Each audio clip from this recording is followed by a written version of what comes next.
De la naissance d'un enfant au transfert d'un patrimoine, chaque situation est unique et mérite d'être bien vulgarisée par des conseillers dans le domaine. Voici la chronique des bonsconseils.com avec Éric Veilleux et Bernard Paquette, conseillers en sécurité financière chez Des Bons Conseils Incorporés. Comme à tous les lundis, on a une chronique avec des bons conseils. On est avec Éric Veilleux, justement, des bons conseils. Salut Éric! Bon matin! Bon matin! Hey, tu viens de nous jaser des REER. On est pas mal dans la période... Bon, on est en plein dedans. Hein? Je comprends ben pourquoi pas d'en jaser là, ça serait comme manquer notre coup un peu. Un peu, ouais. Ben c'est parce que on sait que la date limite, c'est le 29 février, la date limite pour cotiser. Donc, si on le compte autant comme autant, on sait qu'il y a 2 fins de semaine autour de ça, 3 fins de semaine. Il reste pas 1 million de journées pour cotiser. Là. C'est vrai. Puis cotiser, là, c'est pas juste de... C'est ça. L'année passée, on a fait une petite vidéo en ligne qu'on disait, genre, j'avais une perruque sur la tête, je disais, cotiser, c'est le dernier temps. Cotiser, n'importe quoi, mais cotiser, n'importe comment, n'importe qui, mais cotiser. Mais, fait que là, après ça, Bernard embarquait, puis il disait, hey, voyons, tu sais bien que c'est pas le même qu'on travaille, puis là, je pars à rire, c'est sûr et certain. Parce que souvent, les gens vont être comme en panique de cotiser, mais ils vont cotiser sans savoir pourquoi qu'ils vont prendre un montant de REER. On va dire, je vais mettre 3 000, là, ça va être bon. Et pourquoi 3 000? Qu'est-ce que tu vas avoir en retour qui va justifier le 3 000? Est-ce qu'il est rentable, ton 3 000? Parce que nous autres, ce qu'on cherche au bureau quand on fait des cotisations REER, surtout pour des familles, c'est de s'approcher du 50 % de retour d'impôt. Quelqu'un qui est une braquette à... Mettons quelqu'un qui gagne 18 000 là, par année, le salarié des étudiants, ou une madame qui a un deuxième emploi, puis son monsieur, c'est le revenu principal, mais elle a toujours prendre des REER. Je dis, voyons, prendre des REER à 18 000 là, vous n'aurez pas de retour d'impôt. Vous allez geler de l'argent que vous allez rajouter par-dessus vos revenus à la retraite. Parce que souvent, j'entends, les REER, c'est pas bon. Tu payes ça à retraite. Tu payes ça à retraite. Ils vont te reprendre à la retraite. Non, premièrement, ayez une stratégie d'encaissement, mais une stratégie de décaissement. Si vous parce que tu nous l'as déjà dit, la façon dont on sort son REER à la retraite fait en sorte qu'on peut ne pas trop payer d'impôts. Elle est autant importante que la phase encaissement. C'est sûr que c'est plus dur de la mettre dans les caisses que de la décaisser. C'est facile de décaisser de l'argent, mais la décaisser sans payer de l'impôt, on est ailleurs.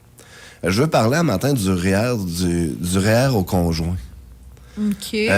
Parce que souvent, là, le monsieur, ou la madame, je veux pas faire gros... Mettons, la madame a le gros revenu, elle fait 100 000 par année, il y a un fonds de pension à la job. Le monsieur, lui, 50 000, travaille dans une usine. Les deux ont 150 000 de revenus à deux, qui est quand même très, très, très, très bon, on s'entend, là, mais... Là, lui, il a un fonds de pension. Fait qu'on sait très, très bien que quand il va arriver pour payer ses impôts plus tard, mais il va déjà avoir un revenu de son fonds de pension, un revenu de sa régie des rentes qui va être à côté, sa sécurité de vieillesse. Fait que s'il sort ses REER, ça va coûter de l'impôt terriblement. Ben oui. Par contre, on a le droit de cotiser au REER du conjoint. Ah, fait que c'est stratégiquement mieux que ça soit le conjoint qui a un revenu moins gros, qui a lui, pas de il va fonds de cotiser, pension. madame va cotiser au REER d'un monsieur qui n'a pas de fonds de pension. Par contre, le retour d'impôt va être sur le revenu de madame. Ah, ouais. Fait que ça va être sur le 100 000. Fait que c'est beaucoup plus payant de le faire de même. C'est sûr que ça a certaines clauses dont tu peux pas le sortir avant 3-31 décembre. Là. Tu peux pas faire ça et dire on va le sortir l'année prochaine. Sinon, tu vas te réimposer sur le salaire de monsieur, pas sur le salaire de madame. L'autre chose, bien évidemment, s'il y a une séparation, tu as cotisé au REER de ton conjoint. Là. Si tu étais marié, ça rentre dans le patrimoine familial, on split en deux, c'est correct. Sinon, ça peut être un peu plus tannant. Fait que c'est pas à négliger aussi quand on discute, mais c'est tellement rentable de faire du cotiser au REER du conjoint, surtout quand tu arrives proche de la retraite, justement. Tu te dis, regarde, on a été ensemble toute notre vie, ça va être super payant. Ben oui, puis tu sais, ce genre d'affaires-là aussi...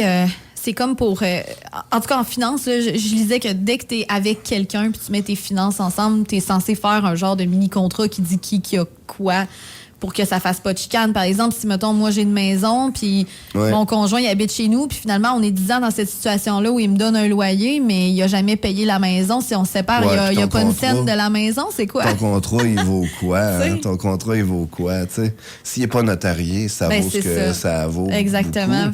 Puis aussi, tu sais, je sais pas si vous vous souvenez, il y avait eu genre le gars du Cirque du Soleil là, contre Madame X, là, qu'on savait pas c'était qui, ou on savait pas c'était qui la personne, mais elle demandait une pension à vie. Mais tu sais, lui, il a fini par pas payer de pension parce qu'il était pas marié.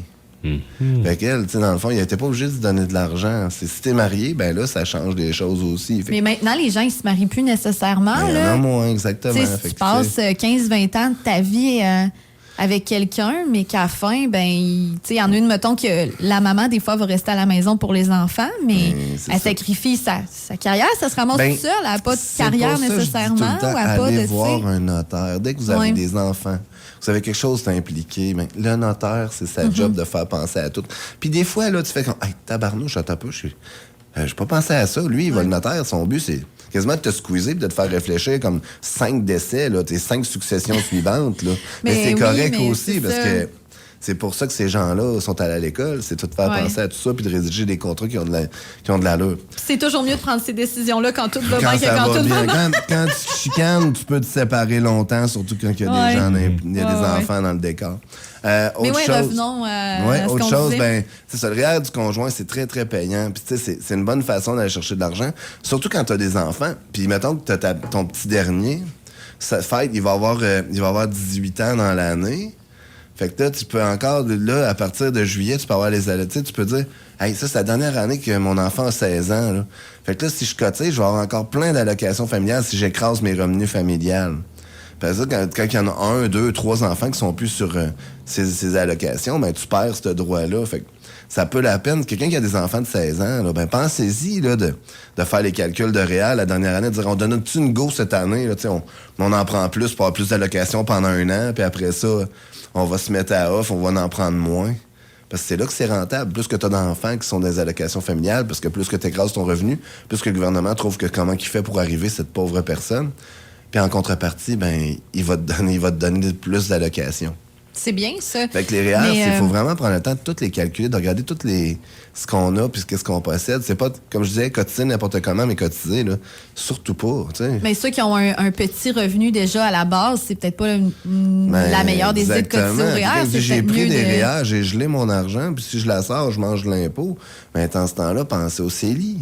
Ouais. Penser au CELI, tu sais. Fait qu'il faut que tu arrives avec certaines clauses. Puis c'est sûr qu'il y a certaines années que tu as un bon gros montant à mettre en réel. Le retour d'impôt va être bon.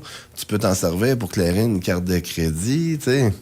Il y a des gens qui font des stratégies de même, là. C'est juste que là, le coût d'emprunt, il y a 5 ans, on empruntait de l'argent à 3 pour prendre des REER, ça valait la peine. Là, comme ça, les marges de crédit hypothécaires sont à 7,4%. Fait que si tu empruntes pour prendre un REER, j'espère que tu as une bonne stratégie de remboursement puis que le retour d'impôt se peut appliquer sur ta dette puis que... Mais mettons, pour avoir un retour d'impôt optimal, mettons le minimum pour justifier une cotisation au REER, le salaire annuel, ça serait quoi? Ben, c'est pas tant de salaire que comment tu payes. C'est quoi ta charte d'impôt? Fait que, mettons, c'est ça. Je te dirais qu'en bas de 45 000, là, ça vaut pas tant la peine. Ben, ça vaut la peine pareil, dépendamment si t'as des enfants, si t'as des allocations familiales. Chaque situation est différente. C'est là qu'il faut le compter.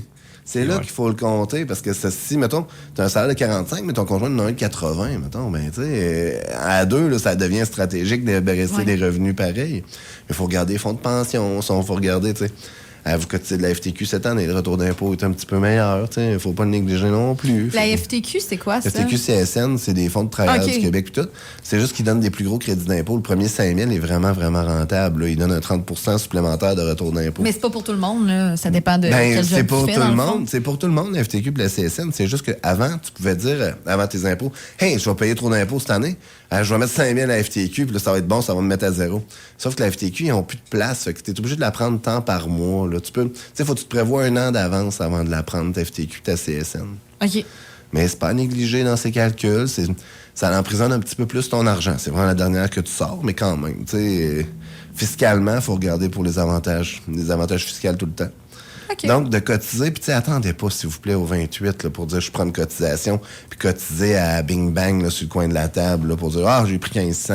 T'sais. Mais tu sais, tantôt, la première chose que je t'ai dit, c'est que je commençais à connaître un peu plus les finances à cause des chroniques qu'on a ensemble, puis tout ça.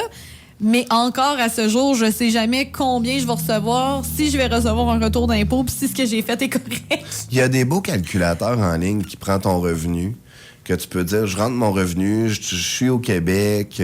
Là, ça va te dire, c'est très gras, là, parce qu'on va pas mettre des frais médicaux, des choses de même, des assurances, mais ça va dire, regarde, si tu regardes ta colonne, comment tu as payé d'impôts provincial, comment tu as payé d'impôts fédéral, comment tu as payé de riche des rentes, d'assurance emploi, puis tout. Si tu additionnes ces colonnes-là, puis que tu en as déjà payé plus, tu peux déjà t'attendre un retour d'impôt. Si tu en as moins que ces colonnes-là, ben là, je te souhaite d'avoir 2-3 crédits ailleurs, puis d'avoir... Puis mettons que, parce que de nos jours, en 2024, il y en a beaucoup que c'est comme ça, qui ont 2 emplois, Ouais. qui se jumellent, mais qui ne s'additionnent pas à la source. Ben, c'est exactement là que ça vaut la peine de prendre ton T4 puis de dire j'ai gagné tant de total. Puis là, je suis à peu près à ça. Ou, genre, encore mieux que ça, t'appelles desbonsconseils.com. C'est une méchante bonne ça peut idée. vraiment servir, ça. Ça peut être très, très pas pire. Ouais. On est capable de donner des idées pas mal. Puis, comme je dis, pensez-y bientôt à cotiser. Pas à la dernière minute pour le faire sur le coin de la table, parce que des fois, ça peut prendre une semaine faire le cas. Tu sais, dire, bon, mais regarde, le temps que tu nous as donné tes papiers, mais faut bien le faire, mais j'ai besoin de ça, c'est ça, tu l'auras peut-être pas sur le coin de la table. Ah non, c'est ça.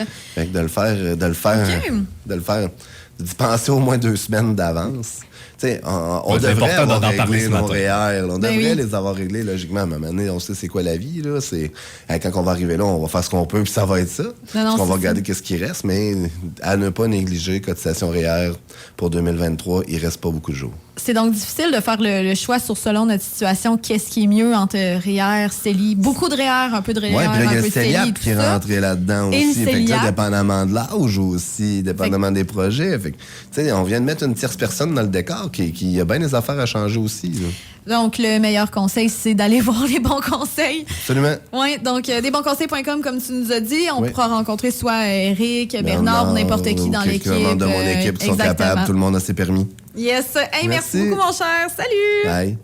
Desbonsconseils.com vous a été présenté par Éric Veilleux et son équipe située au 135-25 boulevard Lacroix à Saint-Georges. De la naissance d'un enfant au transfert d'un patrimoine, différentes stratégies s'offrent à vous. Parce que chaque situation financière est unique. Vous devez vous assurer d'en tirer le maximum. Notre équipe d'expérience est là pour vous donner les bons conseils dont vous avez besoin. Communiquez avec nous au 228-72-24 ou desbonsconseils.com.